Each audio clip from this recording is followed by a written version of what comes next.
Right, you're now live. Thank you very much. And good evening, everybody. I am Councillor Rattigan, the Leader of the Council and the Chair of the Cabinet.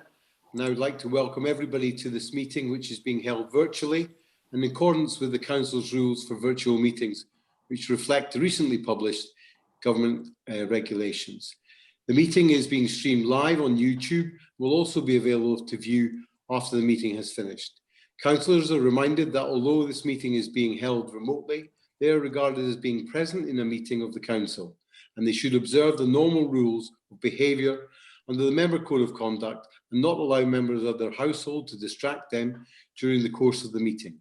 Can members ensure that their mobile phones are now switched to off or on silent? Members of the Cabinet will turn on their video link during the meeting and keep their microphones muted unless they have been invited to speak by myself as the Chair. Members are reminded that if they switch off their video link or move away from the camera, they will be treated as leaving the meeting and will not be able to take part in any vote taken on the item under discussion. Members can indicate their wish to speak by raising their hand and should only speak when I, the Chair, invite them to do so.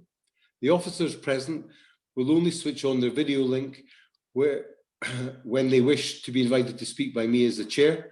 As Chair, I will confirm the name of any visiting speaker at the appropriate time in the agenda and who will address the committee by audio link. Councillors should declare that they are leaving the meeting should switch off their video link if they have a disclosable pecuniary interest or other personal interest in an item on the agenda. Councillors can switch on their video link when I call the next item forward. Voting will be taken by roll call, and I will confirm the recommendation proposed to the committee before voting begins. Can each member indicate whether they are for or against the recommendation or whether they wish to abstain? Hopefully, we will not have any IT problems, but can I remind councillors if their connection is lost, they should immediately advise Democratic Services for support, and I'm sure they will be reconnected to the meeting. So welcome to tonight's Cabinet meeting. Firstly, I believe there are no apologies for absence today and that we are a full complement of Cabinet. So that's good news. Item number 2, declarations of interest. Councillor Robinson. Thank you very much, Leader. I declare a pecuniary interest as per my register of interests under item 9 of the agenda. I will turn off my camera and not be present for that part of the meeting. Thank you. Thank you for that. I have not been advised of any items to come forward as urgent matters, and therefore we move on to minutes of the meeting held on the 7th of July. I'm going to move these from the Chair. We've all seen them, and I believe them to be a true and accurate record of our meeting in July. Are we content with that? Content? That's great. Then, therefore, I move to item 5, which is a referral from the Council itself on the rights of access motion that we debated on the 18th of July. I will read the motion out to you so as your knowledge of it remains clear. A large number of former council-built terraced housing have rear gardens that are only accessible via a path across an adjacent properties. While these access arrangements should have been included on the property deeds when these properties were sold to sitting tenants, we are aware that at least one property in Overton where this was not the case.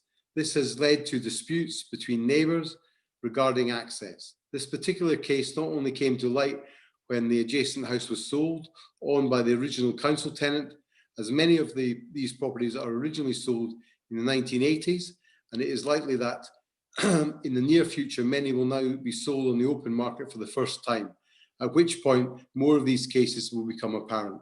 Given that there is no intention to remove these rights of access from the adjacent residents, whether they are owners or tenants, this council resolves that a report be prepared for us as Cabinet, which considers whether any legal action can be taken to correct the error and any other similar cases that may arise in the future.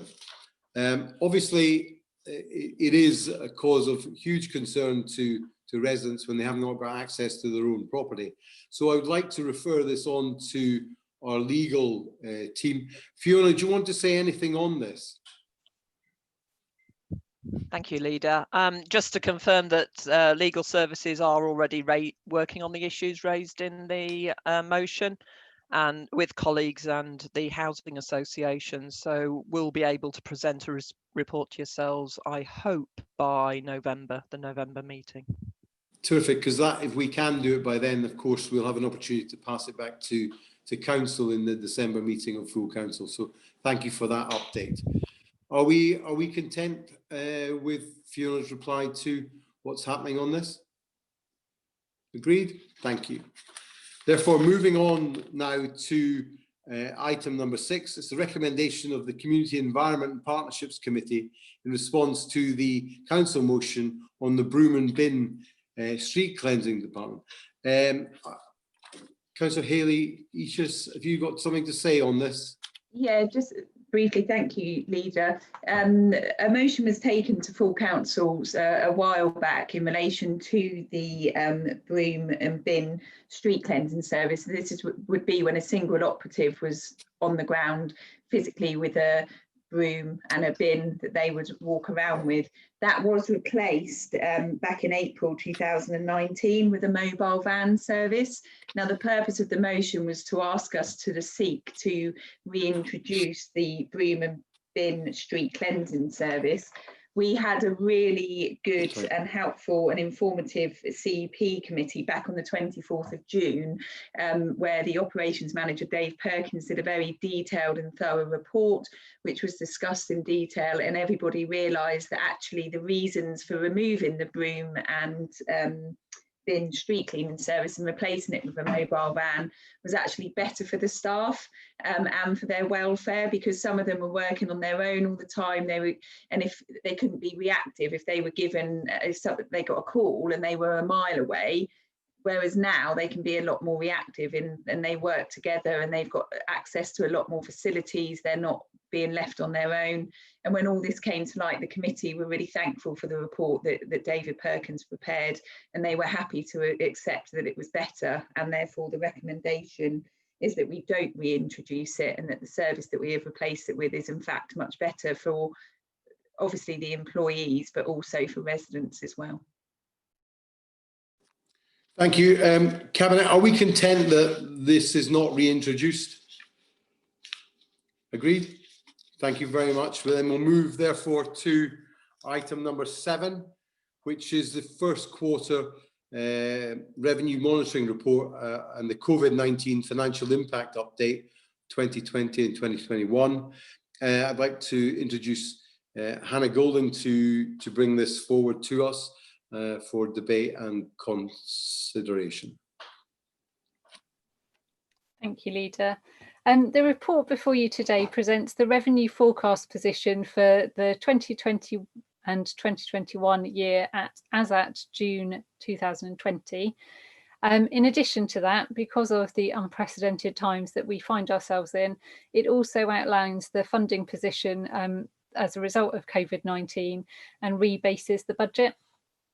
COVID-19 continues to have a huge impact on the council's finances, and the most significant impact of that is forecast to be in this current financial year, although there will be ongoing financial impact across the MTFS. The estimated full year costs from COVID-19 to the council are £5.98 million, which includes both £1.04 million of additional costs and £4.94 million of reduced income. Table 1 on page 22 outlines the national funding allocation to the borough in order to help mitigate the financial impact. This has been used to support very many residents, from support with business costs to council tax reductions. While this has been very welcome, it obviously does not fully compensate for the council's financial losses. We are expecting some further income, and this may compensate for 75p of every pound lost, and that's for the council's lost income. Because of this, the council budget has been reviewed line by line. Tighter controls on spending have been introduced, including a recruitment freeze. The transformation project has also been brought forward to support effective working from home. I would say this is still very much work in progress, that we are expecting further changes as the year progresses. The financial climate will continue to be challenging, and therefore the team will provide Cabinet with regular updates on our financial position. And with that, I would therefore like Cabinet to consider all of the notes and approvals on page 18. There are 11 of them, so I won't read them out line by line, but please do turn to page 18 so that you can approve. Cabinet colleagues, would you like to add anything to the commentary that's been put in by Hannah? John, I see your hand is raised. Thank you, Leader. If I think back over my time as a Cabinet member of this council, which runs to 9 years now, I think this is undoubtedly the most testing time in the management of our finances. At this point in the emergency, there is no clarity on what the future may hold in terms of the length or the depth of the financial consequences, and there are lots of other consequences, obviously, we're all aware of, but the financial consequences for this council of the pandemic, including a second wave, which we all desperately hope won't occur. But I think this report demonstrates that the portfolio holder, with the support of Cabinet and senior officers, not least our Chief Financial Officer, have reacted quickly and decisively to the emergency, and I'd like to thank them for all their good hard work. In the process, we've also provided efficient and effective support using our human and financial resources as a council to support our residents and local businesses. The hole in our finances this year is being tackled with swift measures, as the portfolio holder has remarked, in relation to our expenditures. And we are also prepared well for such an eventuality, having reserves to call upon, which we will do this year. The long tail of this pandemic will present financial challenges in the immediate years ahead, but I remain confident of the ability of this council and this administration to manage our finance, to continue to manage our finances well. Thank you. Thank you, John, for that. Cabinet colleagues, anything else? I would just like to add my thanks to Hannah Golan for her efforts, along with the finance team. It's remarkable that we've managed, even in the few months that we've been in this pandemic, and with the loss of income and the loss of the additional expenditure, that we've managed to look like we're going to haul ourselves out of this, mainly because of our good financial prudence in previous years. I hope that will be able to continue as we get ourselves through the recovery phase of this. And finally, just to say, there are 12 recommendations, Hannah. The 12th one is the additional spend for new funding requests. We will add that to the 11 you've brought forward. I will not read them out, but they are recommended to council to note. They're recommended for us to approve, and obviously the Cabinet to take to council to approve in the near future. So look, we are in a difficult times. It's challenging, but rest assured this Conservative administration will do everything it can to balance the books and make sure that the future is financially stable. So thank you all for your efforts to bring this forward. If we are content with the recommendations in front of you, I move it and hope that you will support Hannah and myself in that. Are we agreed? Thank you. I move now to item number 8, which is the first quarter capital monitoring report. Once again, Hannah, you get to get in the chair for this as the Cabinet member for Finance and Service Improvement. Thank you, Leader. Similarly to the report I've just presented on the revenue budget, COVID-19 has had a significant impact on the delivery of our capital programme this year. It is fairly normal for the first quarter to show a limited expenditure in the capital programme, and therefore it is largely we are spending on track. However, we are expecting there will be further delays and further delayed spending in the current financial year as the year progresses. We will continue to monitor this very closely through the Capital Programme Board, as well as regular updates to Cabinet, because delivering the Capital Programme is integral to the effective delivery of the overall Council strategy.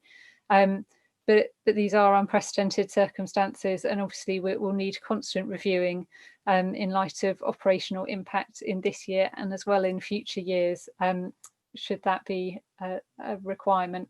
For now, the programme is broadly as agreed at when we set the budget, with a bit of rephasing and a proposed addition to the programmes. That is all outlined for you in the recommendations as well. So they're all on page 46. And I shall double check this time. There are 10 recommendations for you. Thank you. That's great. Cabinet colleagues, do you wish to add anything to it? I just would like to say on page 59, it is great to see that sports is well represented in the borough development and improvement.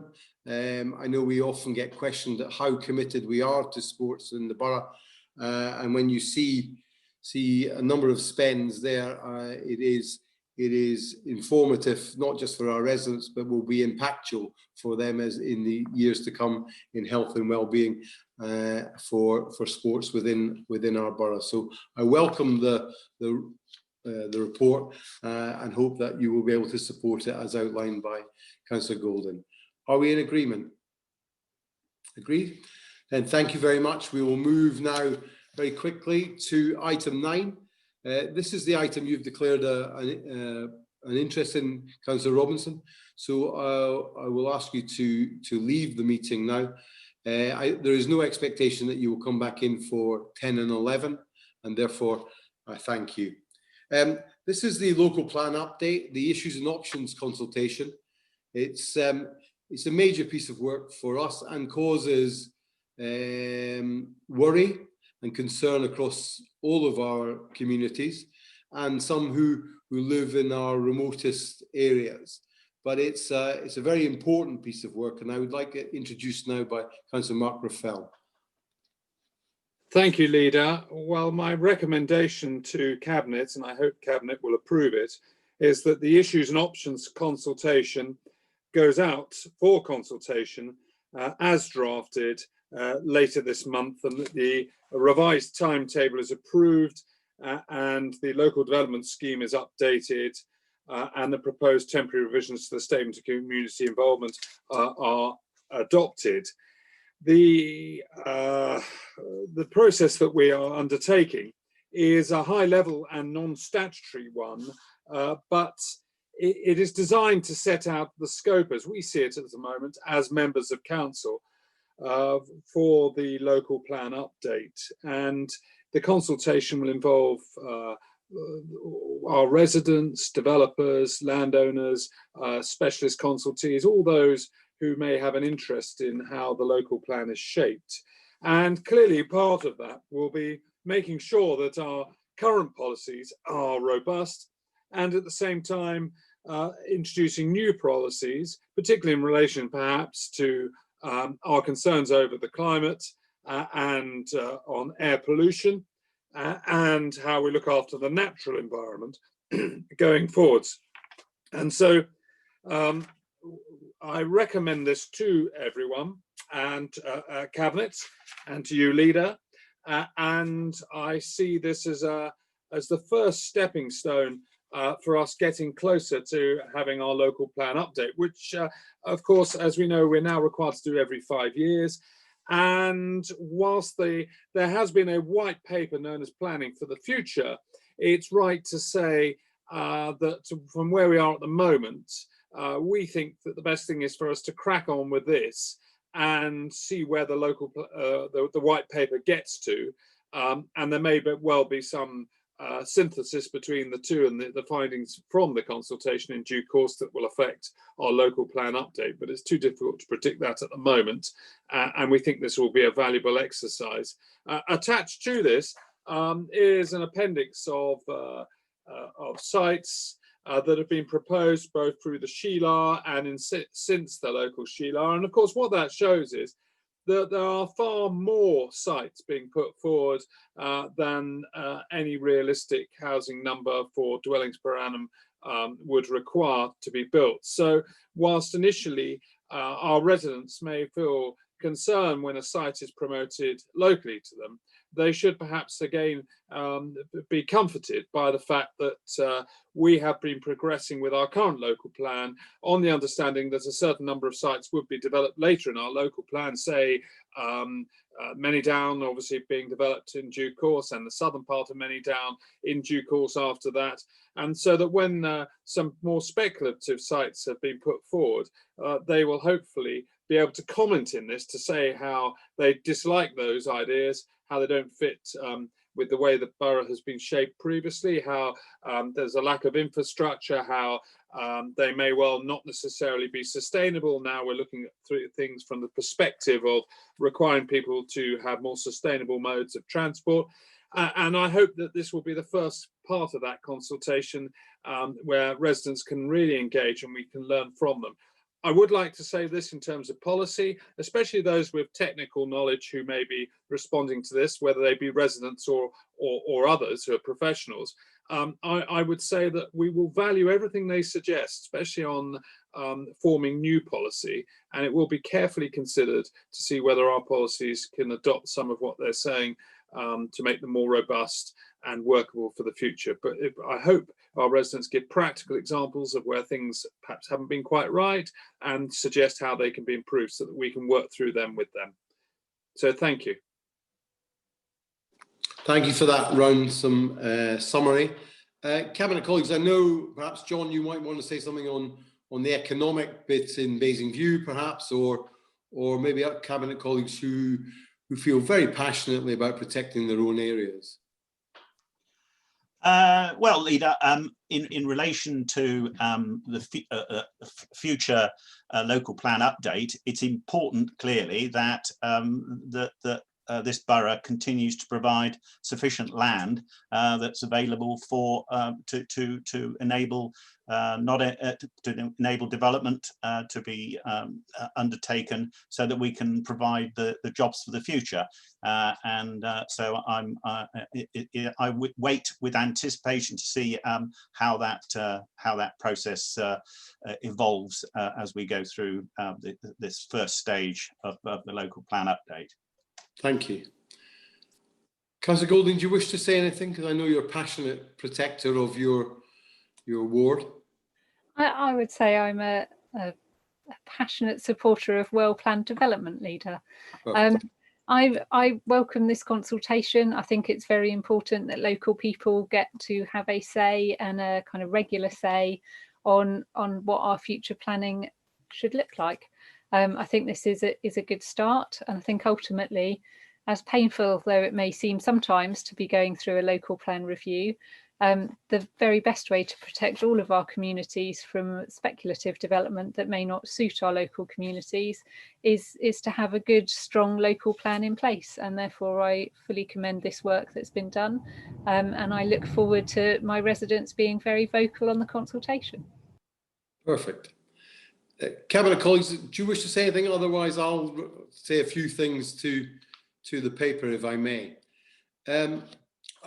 Firstly, for people who are looking in, I think it is important, Councillor Ruffell, and I'm sure you will take this on board, that parish councils feel that their efforts in bringing forward neighbourhood plans and planning remain robust, and that their involvement in what they've done previously will not be undermined by this. And I'm sure you will be able to give us that confidence, that the principle that local people make better local decisions should be a thread through this. So as we get planned development rather than speculative development, as Councillor Golding's alluded to already, that we make our climate change agenda and our biodiversity targets fully conversant with the best in the country, that we promote the right sites in the right places, affecting the least people.